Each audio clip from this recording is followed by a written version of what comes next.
तो फ्रेंड्स, आप सबका स्वागत है आपके अपने चैनल वेब स्टडी में। तो आज मैं आप सभी लोगों को बताने वाली हूँ कि मैंने पीआरटी की प्रिपरेशन कैसे करी थी। क्योंकि पिछले वीडियो में हमने बताया था कि मैं पीआरटी की पिछली बार पेपर दी थी, तो एक कमेंट्स आया था कि पीआरटी की प्रिपरेशन आपने कैसे करी थी और कैसे कर सकते हैं। तो देखो, आप कैसे करते हो पीआरटी की प्रिपरेशन, ये डिपेंड आप पर करता है, या कैसे आप करना चाहते हो ये आपको चूज करना होगा। लेकिन मैंने कैसे करी थी ये मैं आपको शेयर करना चाहूँगी।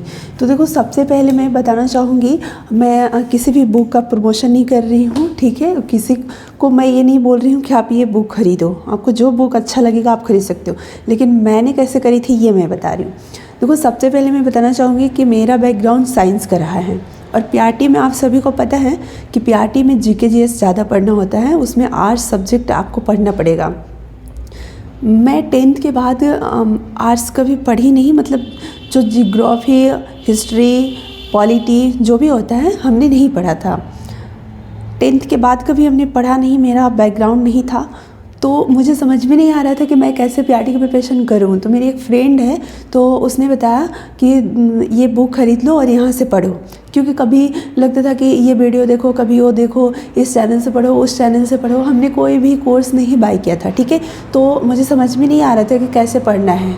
इसके वजह से हमारे 10 से 15 दिन वेस्ट हो गए थे।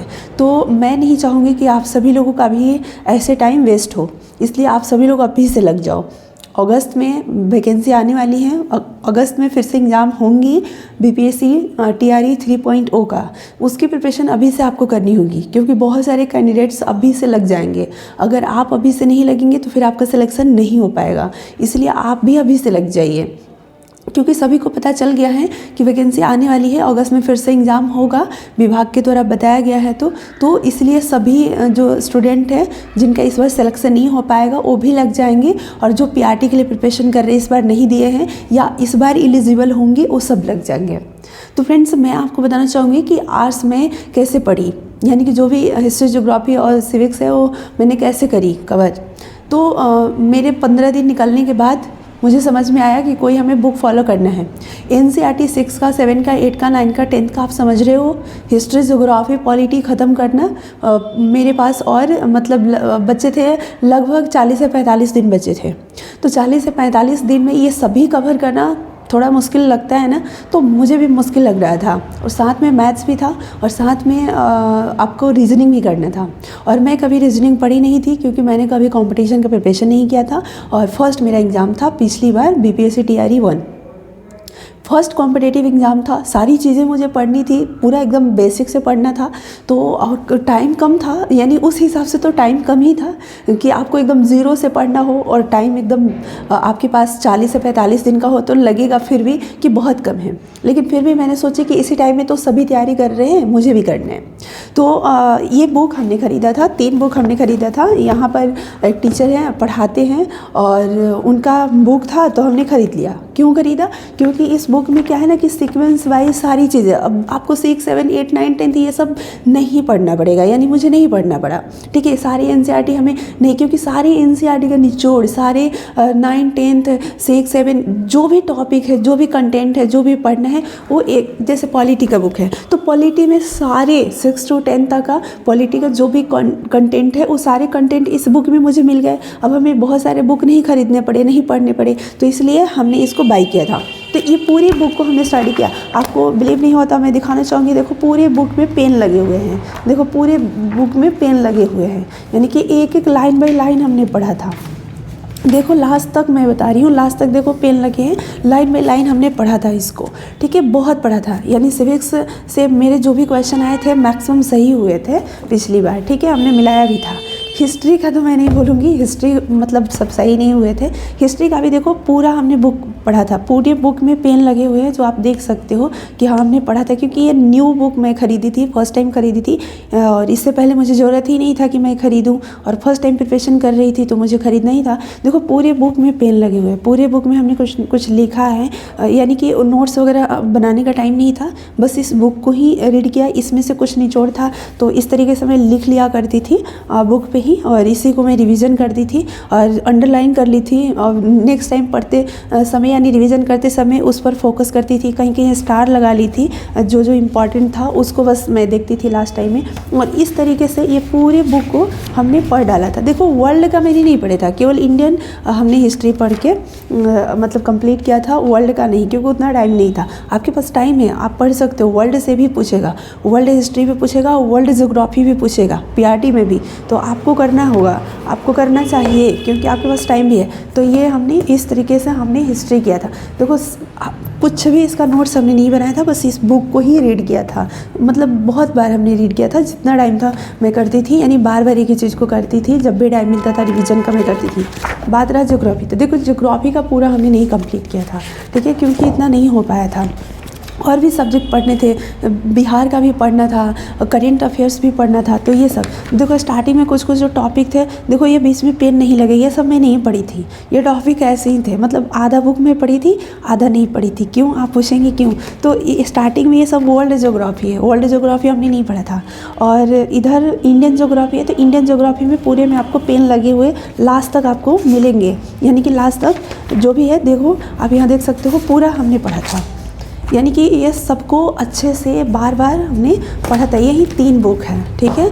इसके अलावा जैसे इकोनॉमिक्स वगैरह हमने नहीं किया था, बस यही 3 हमने किया था और कुछ भी नहीं। यानी आर्ट्स के लिए ये हो गया। अब हम बात करते हैं साइंस के लिए। हमने जो किया वो बताया, मतलब हमने बताया कि हमने कैसे किया था। अब आपको कैसे करना है ये आपको डिसाइड करना होगा।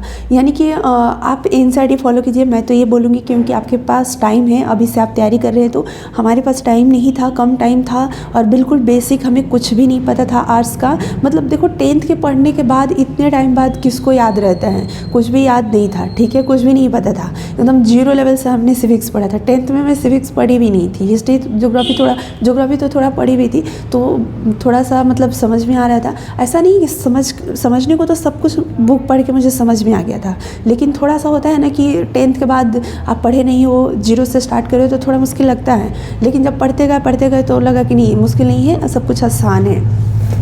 तो इस तरीके से जब तैयारी करेंगे, आपकी तैयारी होती जाएगी तो आपको इजी लगते जाएगा। अब बात करते हैं साइंस का। तो देखो मेरा बैकग्राउंड साइंस का रहा, तो साइंस का बैकग्राउंड तो था साइंस मैथ्स का, लेकिन बायोलॉजी की अगर हम बात करें तो बायोलॉजी मेरा बैकग्राउंड नहीं था।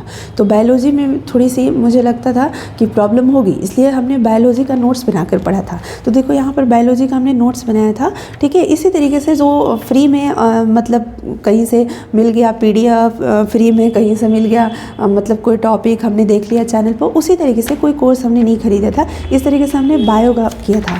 और केमिस्ट्री का हमने कुछ नहीं किया था, एक PDF मिला था फ्री में चैनल पे हमें, तो बस उस PDF को हमने पढ़ लिया था, क्योंकि उसमें पूरा 6 to 7 8 9 10 जो भी होता है ना केमिस्ट्री, उसका निचोड़ था, तो वो हमने पढ़ लिया था। मतलब कोई बैच हमने नहीं खरीदा था, फ्री का जो भी मिला था हम पढ़ लिए थे, ठीक है। इसके लिए कोई पैसे हम खर्च नहीं किए थे, बस 3 बुक खरीदने में मेरा पैसा लगा था। और एक मैं टेस्ट सीरीज़ खरीदी थी, जिस सर का मैं बुक खरीदी थी उसी सर का मैं टेस्ट सीरीज़ खरीदी थी और वहाँ टेस्ट दी थी। उनके टेस्ट पर, उनके टेस्ट थोड़ा हार्ड हुआ करता था, तो टेस्ट में मेरा मार्क्स 60+ कभी नहीं जाता था, मतलब हाईएस्ट 60 जाता था सर का जो टेस्ट होता था उस टेस्ट में, ठीक है।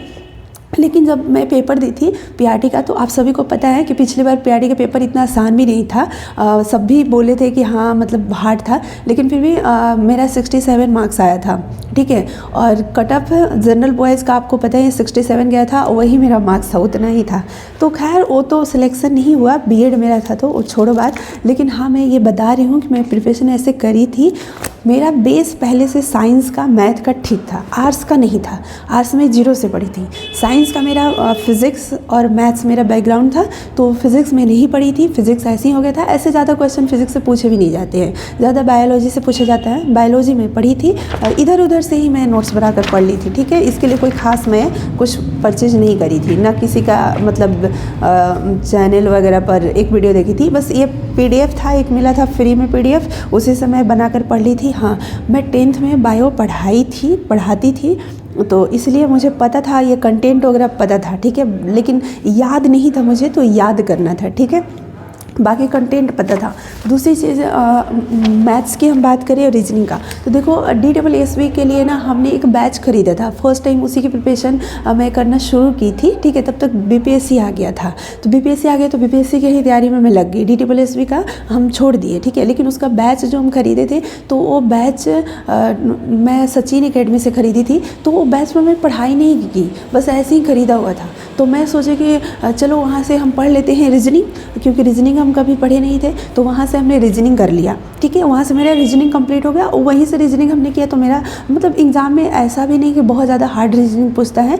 जो नॉर्मल रीजनिंग होता है, कहीं से भी आप किसी भी टीचर से पढ़ोगे हो जाएगा आपका। नॉर्मल जो भी एग्ज़ाम के लिए होता है सिलेबस रीजनिंग का, वहीं से क्वेश्चन पूछता है, उसी से वही सिलेबस है, कोई अलग सिलेबस नहीं है। मैथ्स की बात करें तो मैथ्स मेरा ठीक था, ठीक है। तो मैथ्स के लिए हमने क्या किया, यूट्यूब पर कोई टॉपिक जो अर्थमेटिक था उसके लिए हमने किया था, सर्च करके कोई टॉपिक और प्रिपरेशन कर लिया था, ठीक है। जैसे मान लो कि CI हो गया, SI हो गया, प्रॉफिट लॉस हो गया, परसेंटेज हो गया, तो ये सब।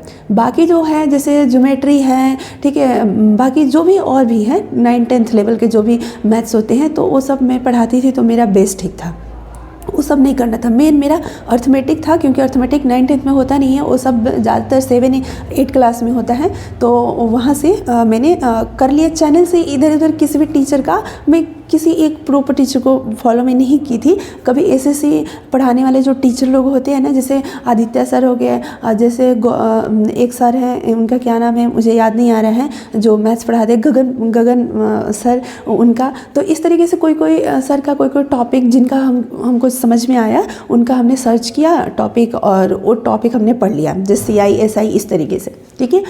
बाकी जो मैं टेस्ट ली थी, वो टेस्ट का डिस्कशन मैं देखती थी। टेस्ट में जो भी डिस्कशन होता था, जो टीचर का मैं खरीदी थी टेस्ट, किसी का भी आप खरीद सकते हो, ठीक है। जो आपको सही लगे, अच्छा लगे, उनका आप टेस्ट खरीद सकते हो। और टेस्ट का हमने डिस्कशन देखा, बस यही मेरी प्रिपरेशन हुई। इतना ही हमने किया, जो मैं बता रही हूँ आपको सच बता रही हूँ, और इसी से मेरे इतने मार्क्स आए, ठीक है। बाकी और अगर अच्छे से मैं प्रिपरेशन करती, कोई बैच वगैरह खरीदती, हो सकता है और अच्छा गाइड मिलता तो और अच्छा मार्क्स आता।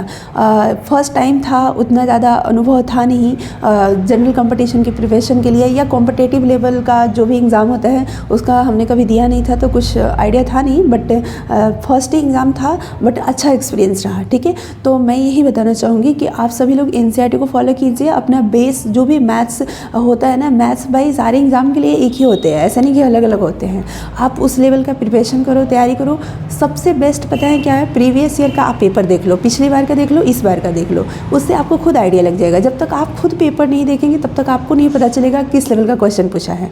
आप किसी को सुनिए मत, आप खुद क्वेश्चन आप देखिए, ठीक है। बुकलेट डाउनलोड कर लीजिए BPSC के साइट से, और क्वेश्चन देखिए, उसका आंसर की भी है, वो भी डाउनलोड कर लीजिए। आप देखिए कितने क्वेश्चन आप सही कर पा रहे हैं, कितने नहीं कर पा रहे हैं, इससे कुछ आइडिया आपको मिल जाएगा, ठीक है। जैसे TRE 2 का हमने प्रिपरेशन करना शुरू किया था, तो पहले हमने यही किया, PYQ खुद से हमने सॉल्व किया। हमने देखा कि कितने मार्क्स मेरे बन रहे हैं और कितनी हमें प्रिपरेशन करनी है, कितनी हमें मेहनत करनी है, इससे एक आइडिया लग जाता है। उसके अकॉर्डिंग आप तैयारी करोगे। अगर आपका बेस सही है तो मैं यही कहूँगी कि आप सेल्फ स्टडी कीजिए। सेल्फ स्टडी से बिल्कुल हो जाएगा। हमने सेल्फ स्टडी ही किया, थोड़ा बहुत हेल्प ले लिया इधर उधर से, ठीक है। कोई बैच हमने प्रॉपर बाय नहीं किया था।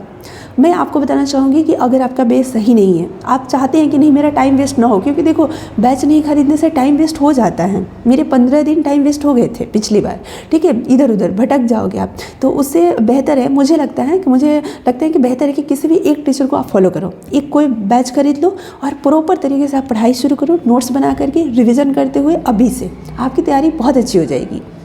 लेकिन मल्टीपल टाइम्स रिवीजन करना आपको नहीं भूलना है। मल्टीपल टाइम्स जो भी कंटेंट है उसको आपको बार बार पढ़ना है, ठीक है। फिट कर लेना है दिमाग में, ठीक है। दूसरी चीज़ मैं आपको बताना चाहूँगी कि जैसे इस बार हमने तैयारी किया था, तो इस बार हमने बैच परचेज किया था। मेरा मैथ्स था इस बार, TGT मैथ्स था, लेकिन फिर भी मैं बैच खरीदी थी, क्योंकि मैं मैथ्स की स्टूडेंट थी। लेकिन फिर भी क्योंकि एक प्रॉपर गाइड मिले, प्रॉपर डायरेक्शन मिले, और कम टाइम में हमारी मतलब तैयारी हो जाए, पिछले बार की तरह मेरा टाइम वेस्ट ना हो, ठीक है। इसलिए हमने इस बार खरीद लिया था। और नो डाउट जहाँ से हमने बैच खरीदा था वहाँ से मुझे बहुत हेल्प मिला। मैंने पिछले वीडियो में बताया भी था कि मैं कहाँ से बैच खरीदी थी और कैसे मैं की थी, तो उसके ऊपर मैं बात नहीं करना चाहूँगी, क्योंकि मैं बता चुकी हूँ। अब इस वीडियो में मैंने बस यही बताया था कि मैं PRT की तैयारी कैसे की थी, और PRT में बीएड को तो बाहर निकाल दिया गया है पीआरटी से, तो वहाँ पर कुछ नहीं हुआ हम लोगों का, रिजल्ट आया लेकिन वहाँ सिलेक्शन नहीं हुआ। अब इस बार देखो रिजल्ट आने वाला है, क्या होता है आगे। बाकी हमने दोनों दिया है, टीजीटी मैथ्स दिया है हमने, और 6 to 8 में मैथ साइंस भी दिया है, पेपर दोनों हमने दिया है। और इस बार जो भी होगा रिज़ल्ट मेरा, मैं आप लोगों को बताऊंगी, शेयर करूंगी। और आप सभी लोगों को मैं यही कहूँगी कि जिनका भी इस बार होता है, चलो आप खुश रहो, आप आगे का मतलब जो भी आपकी जर्नी है उसको आप कंप्लीट कीजिए, मतलब सिलेक्शन का जो जर्नी है, बाकी जो भी प्रोसेस है। अगर जिन लोगों का भी नहीं होता है, यानी इस बार नहीं होता है, उनको निराश नहीं होना है, क्योंकि अगस्त में वैकेंसी आने वाली है, तो आपके पास प्रॉपर टाइम है। आप अभी से प्रिपरेशन में लग जाइए, अभी से आप तैयारी कीजिए, ताकि आगे आने वाला जो वैकेंसी है उसमें आप अपना सिलेक्शन ले सको, एक सीट आप बुक कर सको, ठीक है। तो इसलिए आप लग जाइए, अभी से लग जाइए, क्योंकि अभी से आप नहीं लगेंगे तो फिर नेक्स्ट जो वैकेंसी आएगी उसमें कंपटीशन इससे भी हाई होगा। जैसे जैसे आप आगे बढ़ेंगे ना, आगे आने वाला टाइम में, वैसे वैसे कंपटीशन बढ़ता जाएगा। इसलिए आप ये मत सोचिए कि चलो इस बार नहीं हुआ तो नेक्स्ट टाइम भी नहीं होगा, तो उसके नेक्स्ट टाइम हो जाएगा, ऐसा नहीं। आप ये सोचो, यानी कि जो नेक्स्ट आने वाली है, इस बार नहीं होता है तो आप सोचो कि नहीं इस बार तो ले ही लेना है, ये सोचकर आप तैयारी कीजिए, ठीक है। ये मत सोचिए कि चलो अब तो हर साल आएगा तो क्या दिक्कत है, इस बार नहीं होगा तो नेक्स्ट ईयर हो जाएगा, नहीं। आप सोचो कि हमें इस बार ही सिलेक्शन लेना है, और उसके लिए आप दिन रात एक कर दो, क्योंकि मैंने पूरा का पूरा अपना टाइम स्टडी पर दिया, कुछ भी नहीं, अल्टरनेट जितने भी हमारे वर्क थे सबको हमने स्टॉप करके केवल पढ़ाई पर फोकस किया, तब जाकर रिजल्ट आया। इसलिए आपको भी करना पड़ेगा। देखो 2 महीने भी मुझे लगता है कोई दिन रात करके पढ़ देना तो रिजल्ट हो जाएगा। अभी आपके पास इतना टाइम है, आराम आराम से आप पढ़ सकते हो। Thank you so much. अगर वीडियो अच्छी लगी होगा तो लाइक कर देना, सब्सक्राइब कर देना चैनल को, और आगे शेयर कर देना, और फिर मिलेंगे नेक्स्ट वीडियो में नेक्स्ट इन्फॉर्मेशन के साथ। Thank you so much.